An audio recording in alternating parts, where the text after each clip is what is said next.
Hello, and welcome to another edition of Franklin Presents Frankie's Fun with Frank and Friends, a fundraiser for the Southeast PRT team. This is Frank, I'm Dawn, and today we're going to look at the 2 paws on trick for the Novice AKC Trick Dog title. Now this trick doesn't specify how high the object needs to be that your dog puts its paws on, but your dog needs to put just its front 2 paws, or its back 2 if you want to get creative, but 2 paws onto an object. So today for Frankie's object, I'm using this training platform. It's maybe 2 inches tall, comes off at about his hop joint. Nothing terribly difficult about it. You can use anything pretty much as long as it's not like flat on the ground. We need to see the dogs bringing their feet up onto something so they're not all 4 on the floor, okay? It's a fairly easy trick to teach. Again, at the novice level of the trick dog training and for the title, on the videos you're allowed to use lures or cookies. So you don't have to have this to perfection. And I would encourage you, if you've been following along on these tutorials, I've been leaving them pretty much out there. When mistakes happen, they're staying in. Things happen. This doesn't need to be pretty. Don't worry about, oh, I could teach this better. You don't have to teach it better to earn the title. Now, do you want to teach it better? Maybe you do, and that's great.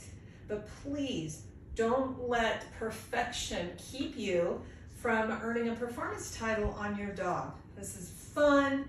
It should be fun for both of you, and you can pretty these things up as you go. But these are all foundation tricks, so most of them are foundation tricks. For more advanced tricks, there are other levels that you can earn. There's 4 other levels of trick dog titles that you can earn with your dog. So it's worth it teaching these skills if you want to go on, but they don't need to be perfect. And you don't need to have your dog weaned off of the lure or prompt if you don't want to go ahead and submit your videos, okay? So we're going to use this platform here, and I think I'm going to move it over. Another thing, I'll always make sure when you're training, make it comfortable for you as well as the dog. I'm right-handed, so it's easier for me to guide my dog with my right hand. So I'm just going to move the platform over here, make it easier for me so I'm not worrying about myself and I can focus on my dog.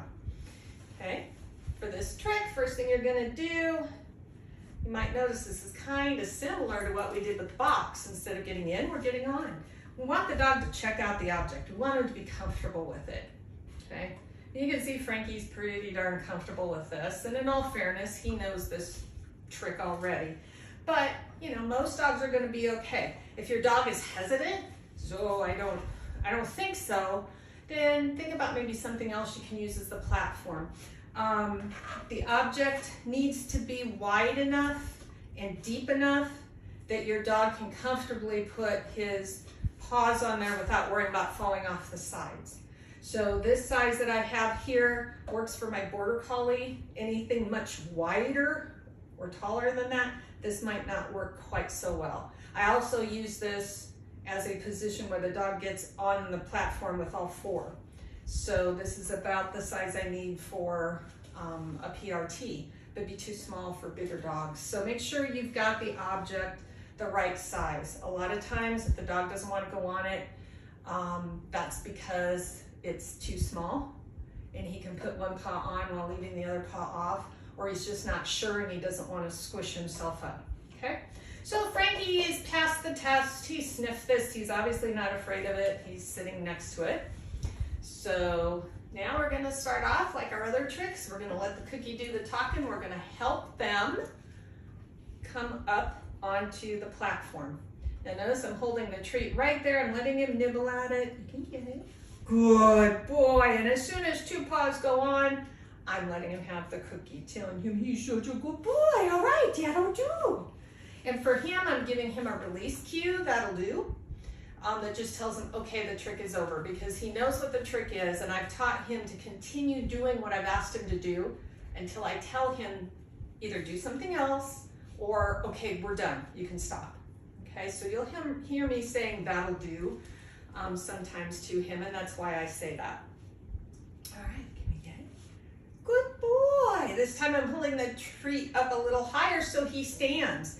Again, the trick doesn't require that the dog stand up like this. He can be down. It just requires that 2 paws are on the object. Okay? Good boy. That'll do. Good boy. That'll be good job. All right. And remembering our rule of 5s for our training session, we'll do this 5 times. Good boy. Yay. Good job. And that time I didn't have a treat, but that's okay. I'm giving him praise. Because praise, rewards aren't necessarily always treats, although most of our dogs do like treats a whole lot as a reward. But I did tell him he was a very smart puppy, gave him a couple of scritches. All right, come here. And again, I'm gonna lure him up here. Whoops, this is sliding. Good boy, that will do. Yes, thank you for the kiss, good boy. Now, you notice that this slid under Frank's weight on this grooming table cover. Make sure if you're working your dogs on a slick surface that you're using something that won't slide. You can get that rubberized drawer liner, cut some and put it on the bottom of whatever you're using, or you could put it on a rug. You know, put it somewhere where it's not gonna accidentally slip and spook your dog when they're doing the behavior. Okay, we want this to be solid. Or alternatively, you can kind of stick it, if your dog is small and the platform is big enough, you can put it in the corner of a room. You know, that'll keep it from moving. But the thing is, the dog needs to be comfortable then putting its head into the corner. And some dogs won't be. They don't understand that that corner isn't like right in front of their face. So if possible, keep this out in the open where it won't slide. Use a corner of the room to wedge it only as kind of a last resort, and then make sure your dog is comfortable with that. Okay, so that's step number 1. Hey, buddy. All right, step number 2. So we're going to put it on cue now. I'm going to move my hand. Good boy. And he went ahead and got on before I said it. Come here, and that's okay. Whoops. Remember, I'm only going to say the word when I'm certain he's going to get on. So once he puts 1 paw on, that's when I'm going to say the word, because I'm pretty sure that 2nd paw is going to follow. Get on. Good boy. Good job. I'm going to reward him while he's up here.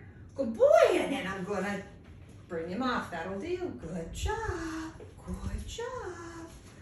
Yes. You ready? Get on. Good boy. Good job. All right, that'll do. You ready? Get on. Good boy. This time I faked him out without a cookie. Good job. I'd give you one anyway. And that delay is okay. I was talking to him. I told him what a good job, even while I was fishing the cookie out of my pocket. So, you know, don't stand silent. If you don't have a treat and you want to give it to him, that's fine. Tell him how beautiful, how wonderful, how brilliant they are while you're fishing that cookie out of your pocket. It does help to keep those treats handy. So there isn't a lot of wasted time, but praise is also a form of reward. Even if we think our dogs don't care about it, they do. If you touch them, you can feel their body response to praise. And generally it's a relaxed body response when they hear happy words, right? Yes, we like happy words, don't we? All right. So that's step 2. And again, you're gonna do that until 80% of the time. 4 out of 5 times, he's getting right up there, no problem. We're gonna say the word as they're doing it, so then he's associating that get on or whatever command you wanna use only with the behavior of putting 2 paws up on the platform. It's not anything else, there's no junk. It's just that. It makes your training go so much faster. Next step is giving that word ahead of time. Now we're gonna use it as a cue. So we're going to tell the dog first to get on, and hopefully they'll get on. Get on. Good boy. Notice I'm still moving my hand the same because he's used to that. That's also a cue. Good boy, that'll do. Get on. Good boy. Good job. I'm praising while I'm fishing the cookie out. Good boy, that'll do. Back here. You're all done. And sometimes they'll get sticky, and that's okay. I mean, I've taught him to stick, so it's all right. These are tricks. don't have to be perfect. Ready? Get on. Good job. Yay. Good job. And then if we want, this is very handy. We can use this concept to teach them to go to places, to go to their bed, to go in their crate, in agility, in obedience. We can use this behavior for a lot of other behaviors that we want to teach. It makes it very simple if the dog understands that this is not a toy, and you can see he's pawing at it. He thinks there might be something in there. So what that's telling me is this has to be put up where he can't get to it when I'm not training. And that's true of any other props that we use. Don't leave them out for your dog to do things like this unsupervised. This isn't a toy, it's a tool, okay? But my guess is at some point a cookie has flown into one of these PVC pieces and he's fished it out, so now he wants to make sure that there's no more cookies there. All right, and the last step for our trick, well, second to the last step, we're gonna fade out that food. Remember, we've talked about this in previous tutorials. If you wanna fade away the food, we need to do it randomly. We don't wanna do it all at once. So if we're doing in sets of 5 and we remove 1 cookie, if you do the math, that's a 20% pay cut. You know, it's kind of like what government employees had to do for the first little bit of the shutdown. Then when we take 2 out, that's 40%. Okay, we take 3 out. You know, we're starting to build up to the point where we're making significant inroads into how often the dog gets the treat as the reward for performing the behavior. We want to be random, but we want, as soon as the dog understands the concept, and we'll do it on cue, we want to start getting rid of the cookie. If we get rid of the cookie, then we don't have a dog that will only do it if we have a cookie in our hand. If we stick to using the cookie too long, the dog is only going to do it because they think the cookie is part of the cue, because we've done so many repetitions with that cookie in our hand. They truly don't understand that the cookie isn't part of what the cue is for the behavior. So we want to fade it away. So, Frankie, get on. Yay, I'm still moving my hand. Good job. You ready? You ready? I'm going to give him some smack talk. He likes that. You ready, ready, ready? Get on. Good boy. This time I'm going to give him a cookie. Good job. Good job. You ready? Get on. Good job. Oops, that's a 4 on. And while this is cute, good boy. And is another behavior we'll be looking at. That's not what I asked him to do. And in his training, he knows there's a difference between putting 2 paws on and putting all 4 on. Okay, so I'm just going to ignore it. Oopsie, oopsie daisy. That's not what I wanted. No, that's not what I wanted. You ready? Get on. Good, good, good. And I helped him that time. A little tiny pressure on the leash because it was short, but that actually helped him. Okay, so I'm going to randomize when he gets his treats. The first set of 5 I do, I'm going to leave the treat out once.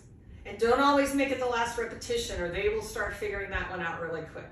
Okay, just randomly leave it out for a couple of sessions, then leave out 2 cookies, leave out 3 cookies over a couple of sessions, 4, until I usually stick with 1 out of 5 times they're going to get a cookie, but they never know which one time will be the cookie, because the rest of the time I'm giving them physical praise. And remember, a lot of terriers don't like this kind of petting. You can actually feel their skin crawl, which makes sense as a hunting dog, right? But love the butt scratch. Okay, so I do that. I do some chest thumps. I throw toys. I praise. I hug. All the things that the dog truly enjoys. Not the things I think he enjoys, but the things that he truly enjoys. Those are all forms of rewards. And I like my dogs to get a lot of praise with my hands, because later on, when I'm doing things like confirmation stacking, or in obedience, or rally, or agility, or any of those, or catching the dog at fast cat, I want my dog to be totally comfortable with my hands on them. That's a good thing. Happy dog should want to be touched, because these guys, remember that hunting instinct, touching is not always a comfortable sensation for our terriers. So I want to build that up in my training program in everything that I do. Okay, so this is our 2-on behavior, our 2-on trick, or it may be called paws up on the trick list. Again, There's information at the end of the video showing where you can go to find more information on the AKC website. You can look at the trick dog list. You'll fill out that list to submit along with your videos for an evaluation. The evaluation is our fundraiser portion for $10. We will evaluate any dog, any level of trick dog, and that $10 goes entirely to the Southeast PRT team for their support of both confirmation and performance events down at the Peach Blossom Cluster in Perry, Georgia.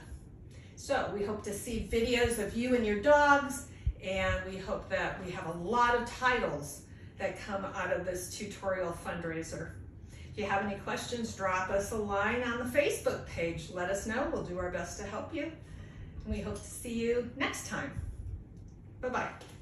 Good boy. Good boy. Frankie, paws up. Good paws up. Good paws up.